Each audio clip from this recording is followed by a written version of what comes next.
So in February this year, a group of smallholder farmers petitioned the government. We've already done the petitioning and signed a document. It has gone into the courts. It's in Machakos Law Courts.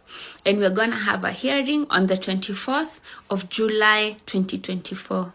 And we are asking all of you guys to show up and demonstrate and say that we need to amend this law. The act, which is called Seed and Variety Act, Seed and Plant Variety Act of 2012, says that it is illegal for farmers to share or to sell other seeds to other people. This means that the guys who are on the side of the road will not be able to be selling those plants and those flowers that you love so much. You have to be going to an agrovet, get a certified seed, and that means that we are going to limit the variety. This is our culture. This is our heritage. It means that we will not be able to have that variety of cuisine. You guys have watched some YouTube videos here of people in the West who like having, one food the whole week, and they do those meal preps, and they're like chicken, broccoli, and mashed potatoes, and they eat at that the entire week. Us, we are not made like that. Us, we are made to change it over. Just like our women are able to have this hairstyle today, tomorrow I can have dreadlocks, the other day I can braid. Them, they only have one hairstyle for a lifetime.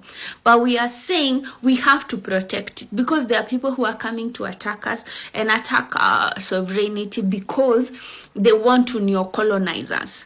Let me tell you, you can't do Waishe with this thing.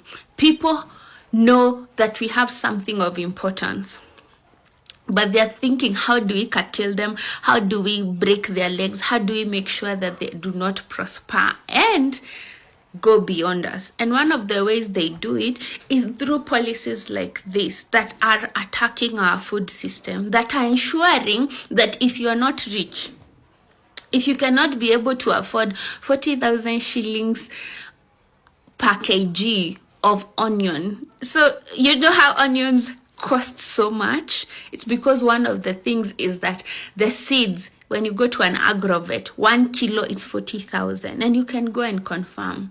So we are saying that because we know that onions produce seeds, those who don't should know that onions produce a flower at the top, and you can be able to harvest those seeds and use it for the next season. However, you find these varieties that they take from here because our seeds and our plants are superior and adaptive to our environment. They take them, they pay some 200,000 to the government in the name of a patent, and they get to own that variety. They take it somewhere in the West, they improve it, and then sell it back to us at a premium.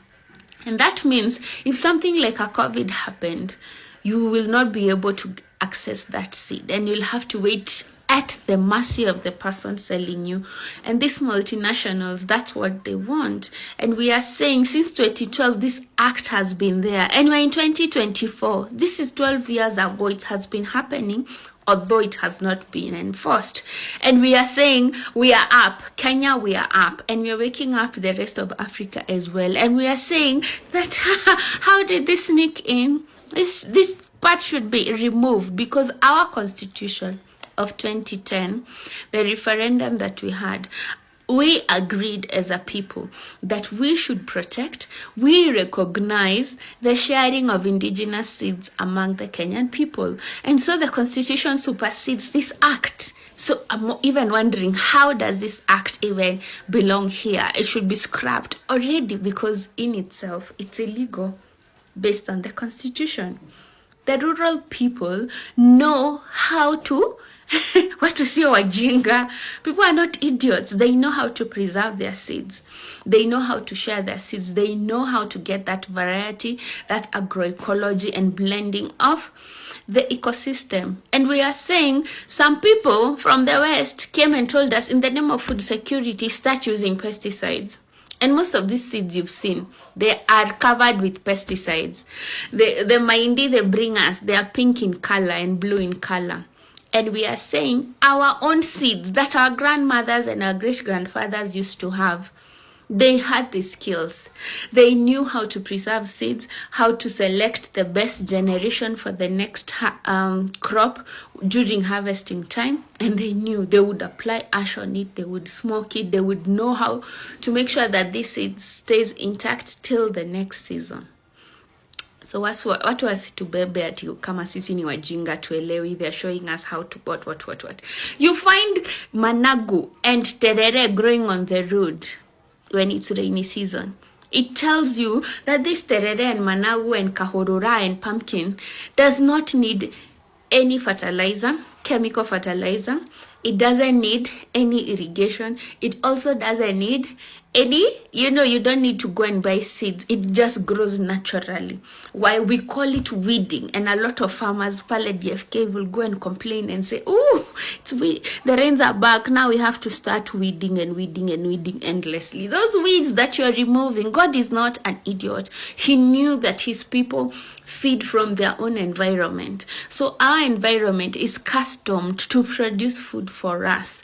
So most of those weeds that you're calling weeds and throwing away, that is vegetables. That is nutrients that your body needs. We don't have to eat sukuma wiki, spinach, and cabbage all year round. We have our own indigenous vegetables, which are very healthy and part of our tribe and culture, and part of our identity. It's our way of life. So for us to come and scrap that off in the name of civilization, or this is not good enough, in their eyes, in our eyes, we are doing just fine. By the way, me, I love visiting other farmers because I get to be like, hey, can I get that seedling? Can I, this banana inazaa vizuri, debu niweke kwa boot one of the suckers. I go find flowers and I'm just uprooting and going and replanting in my compound. This is what is beautiful about us. Why are we scrapping it away? That if I need this flower, if I need this tree, I can't even help that person who is selling them on the roadside. I am a mushroom producer, and guess what? There is no agrovet you go to and find mushroom seeds. I have traveled many countries, and when I go to look for seeds, it's always an issue when it comes to customs. So it's not like even I can go and get them from other countries. They protect their seeds and they protect them diligently. But us, we are here allowing other people to abuse our privileges. We need to have boundaries and say, you can only come this far. You have to stay in a behavior that I applaud. This is my house and these are my rules. And if you abide to them, you're welcome.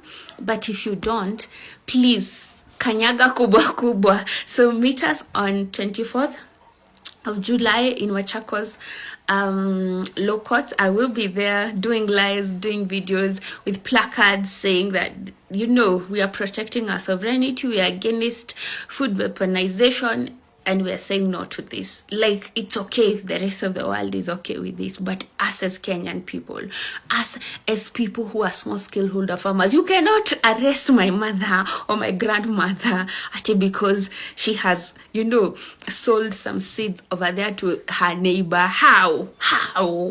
No way, unless I've moved out of this country. So even you protect yourself. Demand your right. Demand, that is the word. Because these people are merciless. They feel nothing for us. Impunity has gotten to that point where you're like, hey, boss, come slowly. Let me panga you. So see you there. Push this agenda. We've already signed the petition before we went to court. So thank you so much for all of you guys who are like, we want to sign a petition. We've already done that bit. And we have enough quorum from our small scale farmer communities.